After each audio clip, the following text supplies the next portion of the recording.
Welcome back, everyone. We have Steve Cleaves, Lima's finance director, with us today. Thank you, sir, for coming in. Appreciate it. Glad to be here, Jeff. I'm glad you're explaining this to me. This is like a math class from high school. All of a sudden, I see graphs and I get a little scared. But let's talk about, basically, the gist of it is we're talking about income tax and other taxes that go in Ohio, that kind of thing, and how we're still fairly competitive, maybe even more so than other states when we look at those things. Yes, there's a large discussion about the jobs coming into Ohio, and are our taxes too high?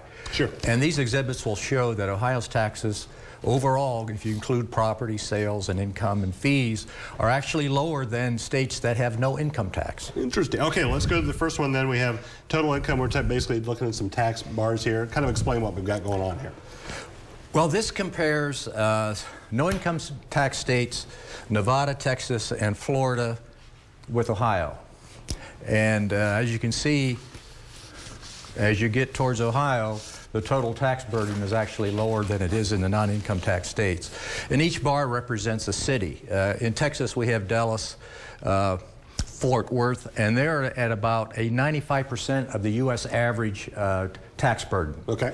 This chart is based on a U.S. average tax index, which would be 100. That's the average overall across the country. And you can see the no income tax states actually have lower taxes than the average by about 5%. They have an index of like 95 or so. But in Ohio, these green bars I highlighted so you could tell the Ohio cities, we have Cleveland at 80, which is 20% lower than the national average.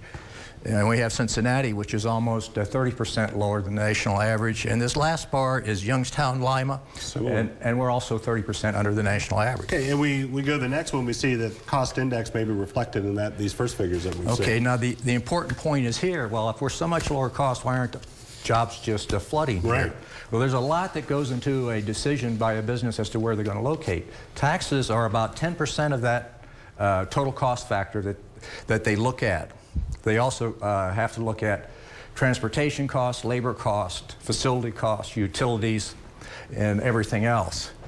And you can see that since the taxes are only 10% of the equation, when you look at the total, the Ohio cities are still lower for taxes, but for the total cost, we're just slightly lower. Okay. We're about 4 or 5% lower than the national average, and which is similar to the non-tax states. Yeah.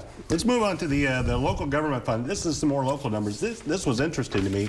You get into 2014 and you start seeing where that number is compared to where it was. That's downright scary. So what the state has done with this tax mantra that they've been selling for the last decade is that we got to reduce our taxes, and they're doing that by reducing local government funds. And this shows for the city of Lima, we used to get $4 million a year from the state, and this is true for your schools and all the social agencies in the state. The schools have been hit especially hard. But Lima has went from $4 million down to $1 million, so we're losing $3 million every year due to this local government fund cut, and that's enough to fund about 50 employees. As you said, let's move on to the manpower. We look at the history going back to 1996.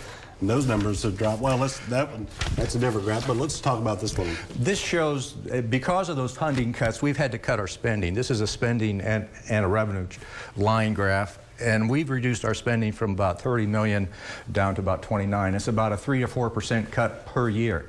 Now, what the state has done is just the opposite. Their budget, you got to talk billions instead of tens of millions.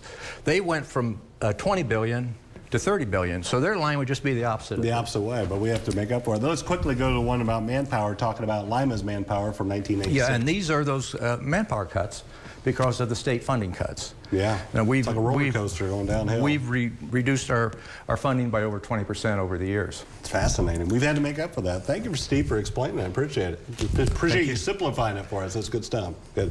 All right, we'll be back right after this.